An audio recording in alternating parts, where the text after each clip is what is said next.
The morning sun rose slowly over a quiet neighborhood in Texas, painting the sky in soft shades of orange and gold.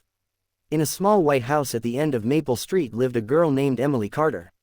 She was 16 years old, with big dreams that felt much larger than the town she grew up in. While other teenagers worried about parties and popularity, Emily carried something different inside her, a voice that trembled with emotion and a heart that believed music could change her life. Emily's town was small, the kind where everyone knew everyone. Her father worked long shifts at a mechanic shop, and her mother was a nurse at the local hospital. Money was tight, but love was never missing. Their home was filled with warmth, simple dinners, and old country songs playing softly on the radio every evening. It was from that radio that Emily first discovered her love for singing. When she was 8 years old, she would sit on the kitchen counter swinging her legs while her mom cooked dinner. She would sing along to songs by famous American artists, trying to copy every note perfectly. At first, it was just playful fun. But one night, when the power went out during a storm, Emily did something that changed everything. The house was dark, rain hit the windows loudly. Her little brother was scared and crying. To calm him down, Emily started singing softly. No music, no microphone, just her voice floating through the darkness. Her parents froze. They had heard her sing before, but this time was different. Her voice was stronger, clearer, full of emotion far beyond her years. When the lights came back on, her father looked at her with tears in his eyes and said, "Baby girl, you've got something special." From that night on, Emily didn't just sing for fun, she sang with purpose. School, however, was not always kind to her.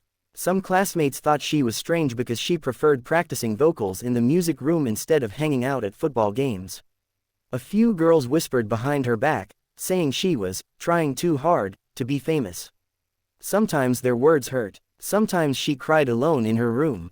But every time she felt like giving up, she remembered that stormy night and her father's words. "You've got something special." At 14, she started writing her own songs. They weren't perfect, but they were honest. She wrote about feeling invisible. She wrote about dreaming bigger than your surroundings. She wrote about fear, hope, and growing up in a small town where big dreams often felt impossible. Her favorite place to write was an old wooden bench near the lake outside town. She would bring her notebook, sit under the wide American sky, and let her thoughts turn into lyrics. The water reflected the sunset, and she imagined one day singing on a stage so big that lights would shine like those colors across her face. But dreams need opportunity, and opportunity rarely knocks quietly. One evening, her music teacher announced that auditions were open for a national singing competition in Los Angeles. It was one of those big shows that could turn unknown voices into overnight sensations. Emily's heart raced. Los Angeles felt like another world compared to Maple Street. It felt too far, too expensive, too impossible. She didn't tell her parents right away. She was afraid of disappointing them if she failed. Days passed, and the audition deadline came closer. Finally, one night at dinner, she gathered her courage. "I want to audition for a national singing show," she said softly. Silence filled the room. Her father put down his fork. Her mother looked at her carefully. "Los Angeles?" her mom asked. Emily nodded. They exchanged a look, the kind parents share when they're calculating bills, gas money, time off work. It wasn't that they didn't believe in her. It was that life had taught them to be realistic.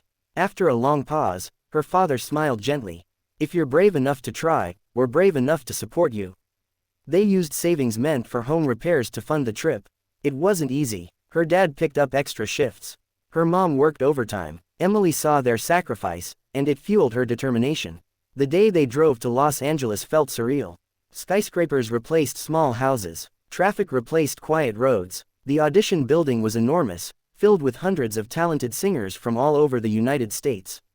Some wore flashy outfits. Some had professional vocal coaches by their side. Emily wore simple jeans and held her guitar tightly. Doubt crept into her heart. What was a small-town girl doing here among so many powerful voices? When her number was finally called, her legs felt weak. The stage lights were blinding. The judges sat in front of her, watching closely. "What are you going to sing?" one judge asked. "An original song," she replied. There was a slight shift in the room. Original songs are risky. They don't come with familiar melodies that judges recognize.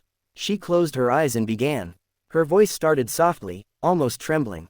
But as the lyrics unfolded, about small-town dreams and silent sacrifices, something changed. Her fear transformed into emotion. She sang about her parents working overtime.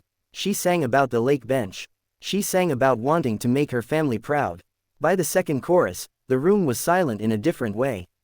Not bored, not distracted, captivated. Her voice rose strong and clear, filling the entire space.